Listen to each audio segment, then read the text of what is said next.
Hello friends, welcome to smile talk paramedical channel. Friends, ನಿನ್ನೆ KE ವತಿಯಿಂದ late night ಆಗಿ KE ವತಿಯಿಂದ ಒಂದು ಅಪ್ಡೇಟನ್ನು ಮಾಡಲಾಗಿದೆ. ಸೊ ಈ ಒಂದು update KCET second mock option entry ಮಾಡಿರುವಂತಹ ವಿದ್ಯಾರ್ಥಿಗಳು ಕೂಡ ಕನ್ಸಿಡರ್ ಆಗುತ್ತೆ. ಸೊ ಅದರ ಬಗ್ಗೆ ಒಂದು ಮಾಹಿತಿ ಇದೆ, ವಿಡಿಯೋ ಪೂರ್ತಿಯಾಗಿ ನೋಡಿ. ಜೊತೆಗೆ ನಮ್ಮ ಚಾನಲ್ಗೆ ಹೊಸಬರಾಗಿದ್ದರೆ ಚಾನಲ್ ಸಬ್ಸ್ಕ್ರೈಬ್ ಮಾಡೋದನ್ನು ಕೂಡ ಮರಿಬೇಡಿ.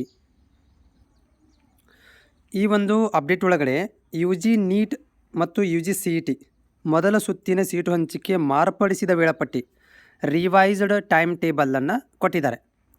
ಸೊ ಈಗಾಗಲೇ ಏನಂತಂದರೆ ನಮ್ಮ KCET ವಿದ್ಯಾರ್ಥಿಗಳಿಗೆ ಮೋಕ್ ರಿಸಲ್ಟ್ಗಳಿಗೆ ವೇಟ್ ಮಾಡ್ತಾಯಿದ್ರು. ಮೊದಲನೇ ಸುತ್ತಿನ ಆಪ್ಷನ್ ಎಂಟ್ರಿ ಮಾಡಿ ಮೋಕ್ ರಿಸಲ್ಟ್ ಅನೌನ್ಸ್ಮೆಂಟ್ ಆಗಿತ್ತು.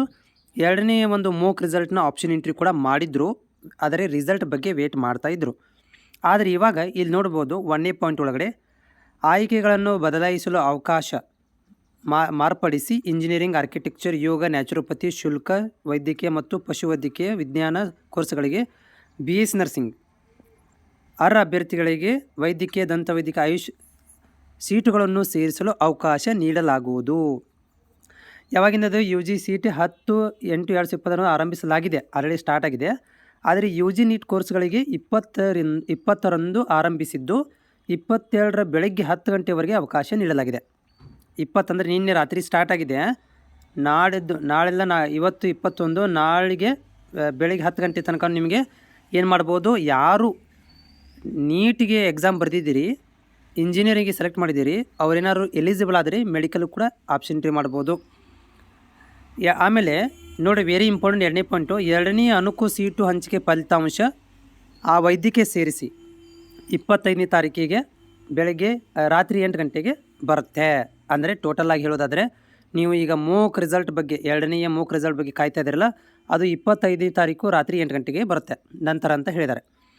ಆಮೇಲೆ ಮತ್ತೆ ಏನು ಮಾಡ್ತಾರೆ, 25 ತಾರೀಕಿಗೆ ಅವತ್ತೇ ಏನು ಮಾಡ್ತಾರಪ್ಪ ಅಂದರೆ 25ರಿಂದ 27ನೇ ತಾರೀಕಿಗೆ ಮತ್ತೆ ನಿಮ್ಗೆ ಏನು ಮಾಡ್ತಾರೆ, ಆಪ್ಷನ್ ಎಂಟ್ರಿ ಮಾಡಲಿಕ್ಕೆ. ಅಂದರೆ ಮತ್ತೆ ನಿಮ್ಗೆ ಸೀಟ್ ಸಿಕ್ಕಿಲ್ಲಪ್ಪ ಅಂತ ಡೌಟ್ ಆಯ್ತು, ಅವಾಗ ಮತ್ತೆ ನಿಮಗೆ ಏನು ಮಾಡ್ತಾರೆ, ಆಯ್ಕೆ ಬದಲಾವಣೆಗಳನ್ನು ಮಾಡಲಿಕ್ಕೆ ಮತ್ತೆ 25ರಿಂದ 27ನೇ ತಾರೀಕಿಗೆ ಟೈಮನ್ನು ಕೊಡ್ತಾರೆ. ಆಮೇಲೆ ಮೊದಲನೇ ಸುತ್ತಿನ ಫೈನಲ್ ರೌಂಡನ್ನು 1ನೇ ತಾರೀಕಿಗೆ ಬರುತ್ತೆ 6 ಗಂಟೆ ನಂತರ ಅಂತ ಹೇಳಿದ್ದಾರೆ. ಓಕೆ, ಟೋಟಲಾಗಿ ಇದು ರಿವೈಸ್ ಆಗಿರುವಂಥ ಟೈಮ್ ಟೇಬಲ್. ಅಂದರೆ ಮೊದಲನೇ ಸುತ್ತಿನ ಕೌನ್ಸ್ಲಿಂಗ್ ನಿಮಗೆ 1ನೇ ತಾರೀಕಿಗೆ ಕ್ಲೋಸ್ ಆಗುತ್ತೆ. 1ನೇ ತಾರೀಕಿಗೆ ಮತ್ತೊಂದು ಹೊಸ ಟೈಮ್ ಟೇಬಲನ್ನು ಬಿಡ್ತಾರೆ. ಏನಂದರೆ ಅಡ್ಮಿಷನ್ ಯಾವಾಗ ಮಾಡಿಸ್ಕೋಬೇಕು, ಯಾವಾಗ ಬಿಡಬೇಕು ಅನ್ನೋದನ್ನು ಹೇಳ್ತಾರೆ. ಇದು ನಿನ್ನೆ ರಾತ್ರಿ ಅಪ್ಡೇಟ್ ಆಗಿರುವಂಥದ್ದು. ಮತ್ತೆ ನಿಮಗೆ ಆಪ್ಷನ್ ಎಂಟ್ರಿ ಮಾಡಲಿಕ್ಕೆ ಇಲ್ಲಿ ತೋರಿಸ್ತೀನಿ. ನಾನು ಆಪ್ಷನ್ ಎಂಟ್ರಿ ಮಾಡಲಿಕ್ಕೆ ಟೈಮನ್ನು ಕೊಟ್ಟಿದ್ದಾರೆ. ನಾನು ನಿಮಗೆ ಇಲ್ಲಿ ತೋರಿಸ್ತಾ ಇದ್ದೀನಿ, ಆಪ್ಷನ್ ಎಂಟ್ರಿ ಎಕ್ಸ್ಟೆಂಡೆಡ್ ಆಗಿರೋದ್ರ ಬಗ್ಗೆ ಮಾಹಿತಿಯನ್ನು ಕೊಡ್ತಾ ಇದ್ದೇನೆ.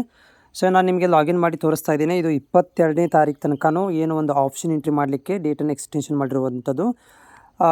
ಇದು ಎಲ್ಲರಿಗೂ ಕೂಡ ಕನ್ವೆ ಆಗುತ್ತೆ. ಉದಾಹರಣೆಗೆ BS ನರ್ಸಿಂಗ್ ವಿದ್ಯಾರ್ಥಿಗಳು ಏನಾದರೂ ಮೆಡಿಕಲ್ಗೆ ಆಪ್ಷನ್ ಎಂಟ್ರಿ ಮಾಡಬೇಕಂತಂದರೆ ಅವರುಗಳು ಏನು ಮಾಡ್ಬೋದು ಅಂತಂದರೆ, ಈ ಒಂದು ಆಪ್ಷನ್ ಎಂಟ್ರಿಗಳನ್ನು ಓಪನ್ ಮಾಡಿ ಆಪ್ಷನ್ ಎಂಟ್ರಿ ಮಾಡ್ಬೋದು. ಅದರ ಜೊತೆಗೆ ಬೇರೆ ಇಂಜಿನಿಯರಿಂಗ್ ವಿದ್ಯಾರ್ಥಿಗಳು ಕೂಡ ಏನು ಮಾಡ್ಬೋದು, ತಮ್ಮ ಒಂದು ಆಪ್ಷನ್ ಎಂಟ್ರಿ ಬದಲಾವಣೆಗಳನ್ನು ಕೂಡ ಮಾಡ್ಕೊಳ್ಬೋದು. ಇನ್ ಕೇಸ್ ಆಫ್ ನಮ್ಮದು ಮೆಡಿಕಲ್ ಸ್ಟೂಡೆಂಟ್ ಅಲ್ಲ, ನಾವೇನು ಮಾಡಬೇಕಂದ್ರೂ ಕೂಡ ಅವರುಗಳು ಮತ್ತೆ ಏನು ಒಂದಷ್ಟು ಕಾಲೇಜ್ಗಳನ್ನ ಆ್ಯಡ್ ಮಾಡಬೇಕಂತಿತ್ತು, ಅದನ್ನ ಆ್ಯಡ್ ಮಾಡ್ಬೋದು. ಇಲ್ಲಿ ನೋಡ್ಬೋದು, 22ನೇ ತಾರೀಕಿಗೆ ಏನು 10 ಗಂಟೆ ತನಕನೂ ಇದನ್ನು ಆಪ್ಷನ್ ಎಂಟ್ರಿ ಓಪನ್ ಮಾಡಲಿಕ್ಕೆ ಟೈಮನ್ನು ಕೊಟ್ಟಿದ್ದಾರೆ.